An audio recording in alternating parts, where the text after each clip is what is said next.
क्या आप भी तरावीह पढ़ती हैं लेकिन दिल में डर रहता है कि कहीं मैं गलत तो नहीं पढ़ रही? क्या औरतों के लिए 8 रकअत सही है या 20? घर में पढ़ें या मस्जिद में जाएं? क्या बैठकर पढ़ सकते हैं? बहनों, अगर आपने ये बातें कभी कंफ्यूज होकर सोची हैं तो आज की ये वीडियो आपके लिए है।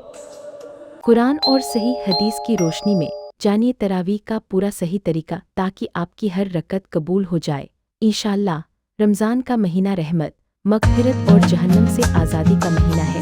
इसी मुबारक महीने में अल्लाह ताला ने कुरान मजीद नाज़िल फरमाया।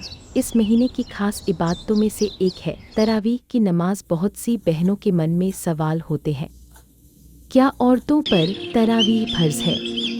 घर में पढ़ना बेहतर है या मस्जिद में? कितनी रकात पढ़नी चाहिए?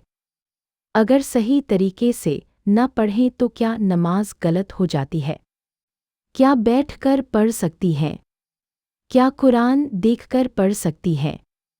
इन्हीं तमाम सवालों का जवाब हम कुरान और सही हदीस की रोशनी में विस्तार से समझेंगे। एक तरावीह क्या है?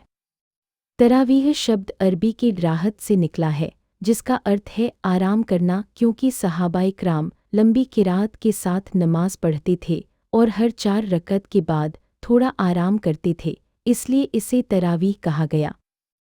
यह नमाज सिर्फ रमज़ान में ईशा की नमाज के बाद पढ़ी जाती है। दो, क्या तरावीह फ़र्ज़ है या सुन्नत? तरावीह फ़र्ज़ नहीं बल्कि सुन्नत मुअक्कदा है। हदीस में आता है कि नबी अशरफ़ ने कुछ रातें जमात के साथ तरावीह पढ़ी, फिर यह डर से मस्जिद में आना छोड़ दिया कि कहीं यह उम्मत पर फ़र्ज़ न कर दी जाए।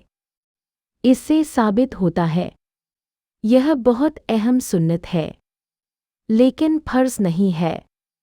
औरतों पर भी यह फ़र्ज़ नहीं है, लेकिन अगर पढ़ें तो बहुत सवाब है।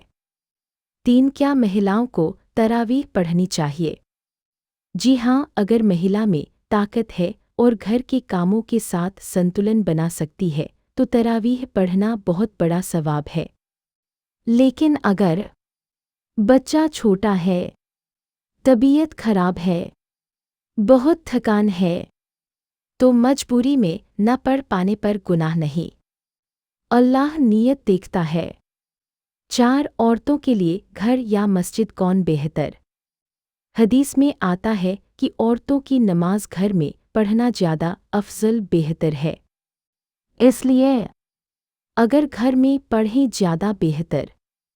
अगर मस्जिद में जाए जायज़ है, बशर्ते हिजाब और पर्दे का ख्याल रखे।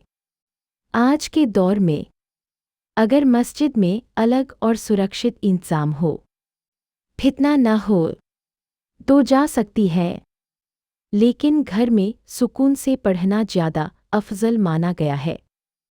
5, तरावीह कितनी रकत है? इस मुद्दे पर उलेमा में मतभेद है।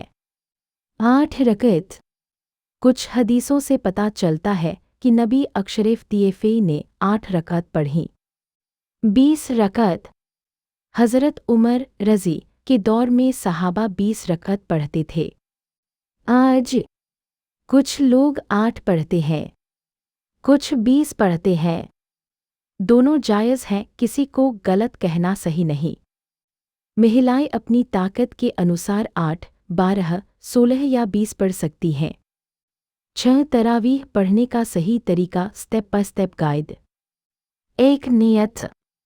दिल में नियत करे, मैं 2 रकअत तरावीह सुन्नत अल्लाह के लिए पढ़ रही हूँ। ज़बान से कहना जरूरी नहीं। 2 रकअत करके पढ़ें। तरावीह हमेशा 2 रकअत करके पढ़ी जाती है। 2 रकअत सलाम, फिर 2 रकअत सलाम। 3, किरात लंबी करे। तरावीह में लंबी किरात पढ़ना बेहतर है। अगर पूरा कुरान नहीं याद है, छोटी सूरतें पढ़ सकती है या कुरान देखकर पढ़ सकती हैं, कुछ उलेमा के अनुसार। 4, आराम करे। हर 4 रकत के बाद थोड़ा आराम करना सुन्नत तरीका है। 5, अंत में वित्र पढ़ें। तरावीह के बाद 1 या 3 रकात वित्र पढ़ें। 7 क्या कुरान देखकर तरावीह पढ़ सकती हैं?